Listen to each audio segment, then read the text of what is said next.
it's really nice to talk to you today. And I wanted to ask you a few questions. I know you wrote an article for the magazine on seeking wholeness. Yeah. And it was kind of in the context of becoming a lawyer, and then that kind of, concept in law of how it separates us from ourselves. So I just wanted to ask you a little bit about your journey, like becoming a lawyer, and then this kind of phenomenon of how the law separates us from, it kind of separates people from themselves and others. Okay. I suppose, where do I start? When I think back to when I was at school, school age, and I had no idea what I wanted to be when I grew up. I'm fairly intuitive, and I always sort of would just follow hunches about where I should go. And with law, I was good at maths, but I was good at other things too. I was very passionate about nature, and it just felt like choosing the law seemed like suggested to me. I didn't have any better options, and I suppose what I found as I became a lawyer and worked in a law firm and then didn't like that and moved on and went in-house, which I really loved, is that there was something quite artificial about the way lawyers think. That certainly in litigation, that was very clear to me, that there'd be a dispute that had all sorts of emotional and other issues involved, but the law would say only this bit is important. All the other bit, all the emotions, you can ignore that. And yet for the people involved, that wasn't the case. Often people don't sue people unless they feel emotional about it. So you can deal with the emotions.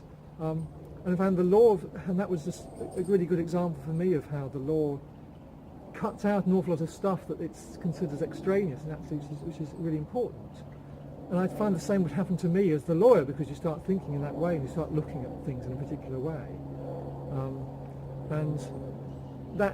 But I went along with that because I was getting a good salary and nobody was telling me around me there was something wrong with that. But something in my heart was saying, with time, started to speak up and say, what's happening to you? And I found I got to a point where I'd be sitting in offices, spending my days looking at papers and numbers and on the phone on words and computers, and completely disconnected from things that were really important to me, like nature and caring for things and caring for people. And I'd reserve those for the weekends. And there was something about the law. And maybe I can share you my favourite joke, because I think in a way that's my favourite lawyer's joke. I used to work for a big engineering company, and in order to show that I wasn't I was an alien species for the engineers, the lawyer, right? But we were building aircraft engines, and so they had to understand a little bit about litigation and not writing silly things in their documents that might be shown in court and so on. So I'd give them some basic training. And so to connect with them, I'd share my favourite lawyer joke, and to beat them. And so it was this one, which was that, and this is in North America, so I'd say that in California, in the laboratories, they've stopped using rats to do tests on. They use lawyers instead. And there's three reasons. One is that in California there's more lawyers than rats. The second is that the lab technicians would find they'd get emotionally attached to rats. And the third thing was that there were some things that the rats wouldn't do. Oh dear. And I suppose, and people always get that somehow, because there's something about the not necessarily lawyers, but the legal mindset, which becomes quite abstracted and inhuman. This idea that there's some things the rats wouldn't do, but the lawyers would do anything because they're so cut off from what it means to be a human being. And it doesn't mean I've met, hundreds probably of really decent human beings who are also lawyers, but there is a lawyer mindset which cultivates a way of looking at the world, which I found just ended up me separating myself out from things that were really important to me. And I stopped being, and I had to get out of that world to be able to reconnect with different parts of me, and allow myself to be a whole human being rather than being the lawyer, and to drop this label of I'm the lawyer. But no, I'm a human who actually is good at law and good at, and passionate about lots of things. And I think that is a mindset. And I think it's hard when we're forced to, part of the role is to represent others, maybe people we don't like, we don't agree with, but we've got to put their hat on and advocate for them. And like the good actors, that you can lose yourself in the role, and I think maybe that's something to do with that too. That we don't, we sort of suppress what we think. We're not encouraged to think, well, what do you think about this? It's what's in the client's best interest, and I think that's easy to move to an abdication of responsibility and just say, well, I'll work for anybody and do anything because it earns the money, and it's a slippery slope, I think. Yeah, so what you're saying kind of, it makes me think of, there's a book, The Ecology of Law by Hugo Mattei and Fritjof Capra, and what they kind of say is that the legal system is still in this outdated kind of mechanistic paradigm where, science used to think the world is a machine and we could break it up into separate parts and easily analysable, and which is kind of the way the law operates, separating things out, and whereas science now has discovered that the world is a much more complex living system and that the relationships between its component parts are essential to the whole. Exactly, yes.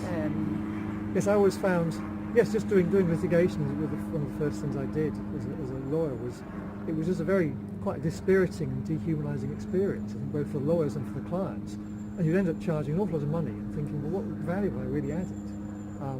And the court, it wasn't just the lawyers, the court system and the way the laws worked just not a very happy experience. I suppose, I mean, then I'd find by contrast this lovely idea of the lawyers as healers, and going back, I can't remember where I read that, but someone said that in some traditional communities you'd have three types of healing professions. You'd have the clergy and the doctors and the lawyers, and I can really, and that really made my heart sing. I could really get that at my best, that's what I can do. I can help bring people together, not help them fight each other better with different tools. I help them disarm each other, and then they don't need to go to court. They don't need to, or they can find a way of working together. So you build relationships rather than, but then to do that, it takes you have to be this holistic, this much broader sense of who are we as human beings, and we're not just Homo economicus. These days I pay much more attention to what's going on for the individual I'm working with, and start from there, and how are they doing, and then work out, because if you just work out from there, so you start with, okay, where are they, because the right solution, the right legal solution for one client will be completely different from the right solution for another. One may want a 25-page contract because that's what they need, and the way their mind works, and the state they're in, and so on. Another one may actually, a handshake may be enough, and often sometimes all they want is just reassurance, and so you think, okay, so you have got to tune into the person first, rather than just seeing it as an isolated problem, separate from the people in the environment. So I'm much more sensing into things now rather than trying to analyse, because analyse is about splitting apart, and sensing in is much more about, well, where does this fit in the whole, and what are the relationships? You mentioned the legal contract, and I know in the article you talk about legal language being kind of like a secret code and a barrier to real communication. Yeah, I think I've noticed, and in a way it's inevitable, that the law, lawyers in some ways are like coders, because coding is about trying to find language that then interfaces with technology. And if you like, the law is a technology, and so we need to find the right word that you define this word as the Companies Act, because if you use the right word, it then fits into a piece in the legislation. So we have to be coders. But then what we then need to do also, another job, is to be a bridge to people who don't speak the code. And so I think that's where often lawyers, they're so used to, it feels like it's self-perpetuating, because using long words makes the job feel more important and a bit mysterious, when actually the art should be to make it clear and understandable to anybody. And that's harder, but it's much more rewarding. So that's what I always work on now. But I think the way contracts are set up is much more for lawyers, coders speaking to each other. Not most contracts starting with, a day means, so the first thing you're reading this contract, which may be something really important, millions and millions of pounds, and the first thing is a day means 24 hours, and a business day means this. And you think, well, why do I need to know any of that? The United Kingdom means Great Britain. Who cares? Put that at the back, put it somewhere else. Just say, this contract's about this. This is what's important to us. And then here's a load of stuff that makes it work. Here's the nuts and bolts, but don't put the plumbing up first. You don't walk into a house and say, here's the plumbing. You try and make an effort, the architects try and design it so that it's welcoming and makes you have a sense of place. And then the plumbing and everything else has to enable that. But often the lawyers put the plumbing first because they're talking to each other, and they forget they've got to talk with the outside world too. So. Yeah, and it seems to me there's a kind of a fear involved in it too, because especially when you start off as a lawyer, there's kind of this fear, this complex language and a fear of maybe saying things too simply. That I read there's a law firm called Mark's Lawyers in Sydney. I don't know if you've heard of them, and they are doing law really differently. But he said one of the things that they have at the end of all their emails is, we do not disclaim anything in this email. We think it's rather good, actually. Oh, I like it. Yeah. Yeah, I think there's certainly about confidence and experience to be able to find the right words, and it's easy when you're young and experienced. It's normal. If you don't really understand, then it's quite easy to slip into, well, let's use a few long words and no one will be able to, and hope nobody finds me out. And actually, it's only the really experienced. The best poets are the ones who are able to use 3 lines. Not when you're young, you use 150 lines because you don't really know what you're trying to say. So it's often the longer the contract. As an in-house lawyer, I'd often spend my time battling to get the outside lawyers to reduce the length of contracts, because I'd say nobody's going to read this. And if nobody reads it, then what's the point? It's just me and you reading it. Well, who does that help? We need a relationship, and it's got to help the relationship. So let's try and get it to 20 pages, of which the first 5 pages are meaningful, and the rest is the plumbing. Not 80 pages. And some are sympathetic, and some don't get it. So, but yeah, I think that the language thing is, and it dates back in a way to the times when laws are paid by the word, and also the whole mystery around professions, which I think is slipping nowadays, because people can see that, the doctors, the lawyers, the university professors, are just humans like the rest of us, right? It's a separation thing again. It is, exactly. And as you say, there's a fear that, well, I wouldn't be able to charge so much. If people could really understand how simple it is, people I wouldn't be able to charge so much. So, and I think there's a fear also, which is about, I've forgotten, there's a word for this, and I can't remember what it's called, but it's something about the imposter. I think it's called the imposter's syndrome. And I certainly felt that many times in my career, that one of these days I'm going to be found out. Even when I've been practicing for 15 years and was, on the face of it, at the top of my game in a way, but I was thinking, well, one day, because the fact is that life is so complex, there's no such thing as a perfect contract. And unless someone gives you permission to fail and say, actually, don't kid yourself, you'll ever come up with the perfect contract, it doesn't exist. Because you might theoretically say, okay, I'm selling someone a can of Coke. Well, let's just really think about that. To do it properly, you'd have to do a contract that would be, in paper, it would weigh that much, be that thick, right? To do all the possible things that could go wrong if that person gave it to their child and their child got sick, or drank too much of it, or spilt it, or so many things could go wrong. So you'd have to really cover it. So just acknowledge that that's just selling a can of Coke. Never mind building an aircraft engine or something. So just acknowledge that the perfect contract doesn't exist, and just try and trust that you build relationships where people say, look, we all fail, we're all human. Let's try and do the best we can. But that isn't the sort of contract the lawyers think they have with their clients. It's about being perfect. A lot of them kid themselves that. So, whereas actually the clients aren't that stupid. They don't think anyone's perfect. So, but it is. I think that's the fear tends to say, well, let's just add a few more words. But actually, it's that pursuit of the perfect contract is it just ends up costing clients a lot of money, and it's just very deeply unsatisfying and useless most of the time. Yeah, I'm going to try. There's another thing you said in the article that I really liked, and it was about, of course, the high fees that lawyers charge. And,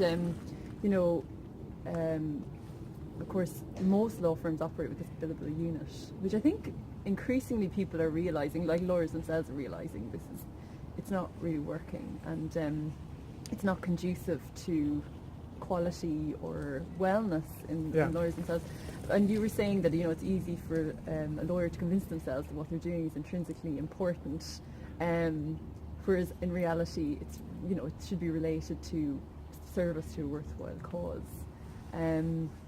Yeah, I'm just wondering, in your experience, you know, I know you worked as an in-house counsel, so I don't know if it works similarly that way.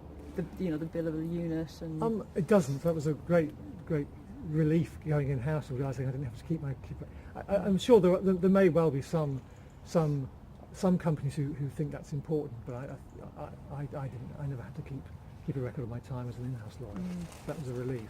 I do a bit with some clients now, but I think what I noticed is when I started working independently, when I worked as an hourly rate, there was a very subtle encouragement that I felt to put in the extra hours. It's very subtle. I'm not particularly motivated by money, but actually, you know, when you're earning, you think, well, I'll put an extra hour in. Not consciously. It wasn't a cynical attempt to cheat my client, but I certainly wasn't encouraged to think, oh, I really want to do as few hours as I can and for the maximum quality. I wasn't thinking that way, and it is a funny thing. I mean, firstly, there's just the whole quantum of the fee, and I think that's only justified. You can justify it in all sorts of ways, but if you objectively look at what a nurse at an intensive care unit does and what a lawyer does, it's only the market that justifies the lawyers being paid 20 times as much. It's only the market, and the market is just, and because it's power, so it's not intrinsically more worthwhile. So lawyers at least shouldn't kid themselves. Maybe they can get away with it and say, oh, that's great, but from a societal point of view, it's not, what lawyers do is not more useful. It's not 20 times more useful than what a doctor or a nurse does. But I think the hourly rate thing is very problematic. Again, it distances because it misaligns the incentives. And I think what I've been experimenting with is different ways. So with one client, I just simply said, someone I thought I could trust, I hadn't done work for them before, I said, so obviously the money thing is a concern for you. How about I do the work and then at the end you can pay me what you think is fair? With no particular, typically I might charge an hourly rate of X, but, I'm quite happy for you pay me what you think is fair. And what that did was in the end I got paid less than I might have charged, but it built a relationship with that person so strong that she's recommended me to lots of people that it's, so it was absolutely priceless in terms of, because it put me on the same side as her, to say, because I was exposed then, if it didn't work out, she wouldn't pay me very much, and if I spent too long in it, so it really aligned our interests. Now some clients, funnily enough, get a bit nervous if you do that. They wanted the certainty of, so it doesn't always work. Yeah. But certainly the hourly rate, I've seen so many people just really, I think it's one of the big reasons why the high hourly rate and the fact that people just, that people can't quantify, well, how are you spending so much time on that? And that whole time thing, as if that's a good measure of quality of work and so on. There's some people, I don't mind, I'm quite happy to pay £500 an hour for a really top lawyer for really good quality advice, but, you actually don't need them to do 60 hours of that. You need about 2 hours of that, like a barrister in a way. That's how I think, but the rest of it is just overheads and nonsense that you're paying for. And you're paying an associate with 5 years' experience £300 an hour in some firms. That's just crazy. But only because the lawyers want to make a lot of money, because the market says they should, because so-and-so's making £1 million a year, so they should be making that much. And it just becomes this ridiculous thing which just pushes everyone far away, and nobody enjoys it, I don't think. No, I mean, I remember the impact on myself, and I had to very consciously kind of decide not to pay attention to that, so I just said to myself, okay, I'm focusing on the quality of the work, that's kind of what's important to me. But if I let myself think about the fact that I had to do these kind of 7 hours chargeable per day or whatever it was, I found that so stressful, and it impacted the quality of the work, and so it's kind of so counterintuitive to how we work, I think. Well, that's right, and it's one of those things that you could go to a top lawyer who could spend an hour, walking in the forest thinking, and then provide you a solution worth millions of pounds. And you go to another lawyer who could spend, 1,000 hours and not come up with anything like such good quality. So how do you deal with that? There's no simple answer, I think, particularly with things like litigation or contract where there's a certain amount of time that isn't needed. But I think there ought to be. I think we need to get much more creative. I'm experimenting with ways, so you might get paid a retainer at a certain rate, and then a much reduced hourly rate to take the sting out of the actual hours. Yeah. So be much more creative with it. So I'm constantly exploring with clients, with different clients, trying to say, well, how can I do this in different ways? Yeah, and trying to find what's appropriate. For some clients, they're quite happy with an hourly rate. It's not a big deal. They're plenty profitable, and it's small things every now and then. But for some, it just doesn't work at all. Yeah, I suppose it's about just finding, as you said, every client is different, and it's about giving them value as well. Exactly. Starting off with that conversation. I was going to ask you actually, like leading on from that, but to talk about what you're doing now, what the work you're doing now involves. So it's a mixture of things.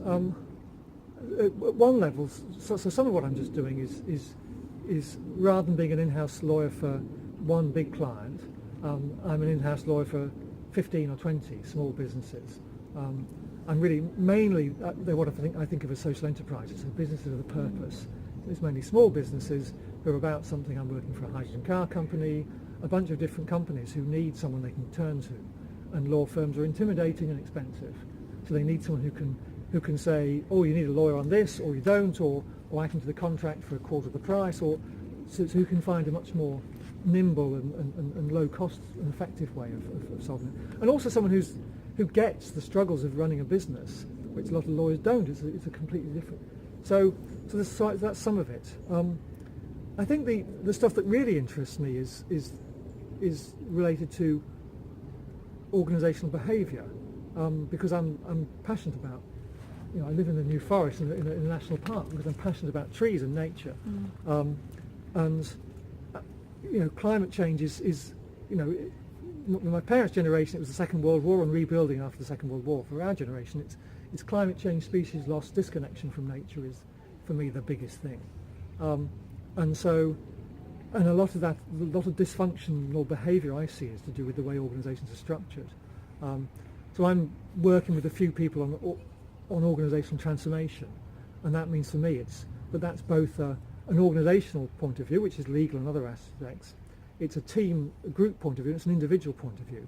So we might bring coaching, training, different group processes and different legal structures. So I'm working with all that. So for example, I'm helping a business convert to being employee owned. There's 500 employees and they're quite conventionally structured. And there's more and more interesting work in self-management or more engaging and participatory ways of running a business with that. So managers who stop being dictators and become coaches and supportive and free people up to do what they think. And generally what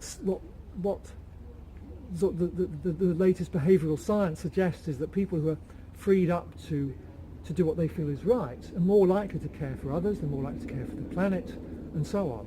So actually there's a real coincidence of what I'm good at and what I'm passionate about is change the way companies work, and you'll change the impact of the way those companies relate to their surroundings.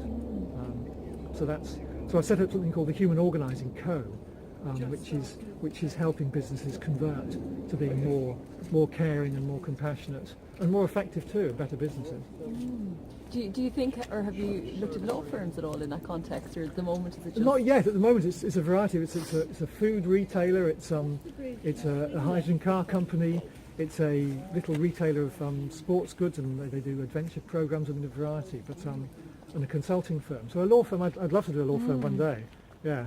To be continued. To be continued, exactly. Yeah, that's so interesting. I was going to ask you just finally if there's kind of one or two things that you think could really start to transform the way the legal profession works, or what would you think are kind of a couple of the core things?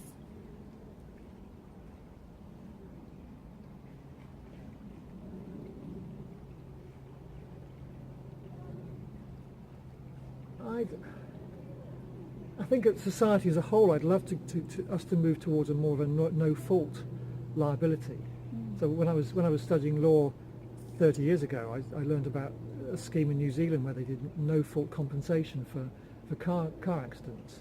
And I'd love us to move to that as a society in the NHS, for example. Why do we have to have doctors sue when there's a mistake? Why not say, here's a learning opportunity? Why have blame involved? Why is that? How does that help? And then you'd have to get different sort of lawyers who are more mediators. So I think I'd love to see more of that. And I think I'd love to get, I remember as an in-house lawyer, my boss saying about my predecessor, he said we couldn't get her out of her office. And I think that, and that was a problem, and you know that in-house, because if you've no idea what's going on in the business, you can't do your job properly. And so I'd love to see law firms getting rid of their offices or transforming their offices so they're much more livable, and they're much more, and getting the lawyers to get out much more. And it's a fundamental law actually of journalism, for example. The new journalist arrives and wants to sit at the desk and write the article. No, go there and write the article. Go there where it's happening.